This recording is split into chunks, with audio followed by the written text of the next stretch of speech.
এখানে দাঁড়িয়ে আমি get ready with me share করছি, সেখানটা জাস্ট অপূর্ব। মানে আমি ব্যাক ক্যামেরা করে তোমাদেরকে দেখাচ্ছি, তোমরা ঠিক এই একটা পরিবেশ, এই একটা অ্যাম্বিয়েন্সে আমি এখন রেডি হব, আর তারপরে আমরা যাব জুলুক। এখন আমরা রয়েছি ঋষিখোলাতে, আর ওই যে দেখা যাচ্ছে নদী। আর এত সুন্দর, কালকে এই নদীর জলে আমরা স্নান করেছি, ভিডিও ক্লিপ নেওয়া হয়নি। এত ভিডিও ক্লিপ নেওয়ার মতো সব জায়গায় পরিস্থিতি থাকে না। দেখো কি সুন্দর আকাশে মেঘটা ভেসে যাচ্ছে, আর এই জায়গায় দাঁড়িয়ে আমি গেট রেডি উইথ মি। সানস্ক্রিনটা হালকা দিয়ে দিয়েছি, দেন একটা প্রাইমার দিয়ে একটু সিসি ক্রিম দেবো, ব্যাস।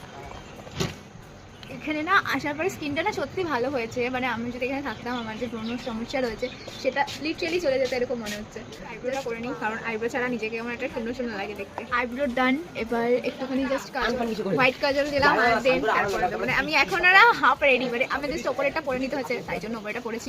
ফুল লুক আমি তোমাকে দেখাচ্ছি, চলো। আর this is my final look, একদম নমিনাল সিম্পল মেকআপ। কেমন লাগছে অবশ্যই জানিও। আমার নিজের খুব ভালো লাগছে যে এত সুন্দর ওয়েদারে না এইরকম মেকআপ, মানে ভালো লাগছে যে খুব কিছু প্রোডাক্ট না ইউজ করি, এত সুন্দর একটা ফিনিশিং দিচ্ছে মুখে, কোনো ব্লেন্ডার না, কিচ্ছু না, বাট স্কিনটা খুব ভালো হয়ে গেছে। And this is my final look at Zuluk. তোমরা দেখে বলো কেমন লাগছে। মিডিটা নেওয়া হয়েছে মিশো থেকে, জুয়েলারিটাও মিশোর, আর ব্ল্যাক কালারের হাইনেক গলার টপটা এটা নেওয়া হয়েছিল ফ্লিপকার্ট থেকে। এটা 1 বছর আগেকার টপ। তোমরা দেখে জানিও তো ঠিক কেমন লাগছে।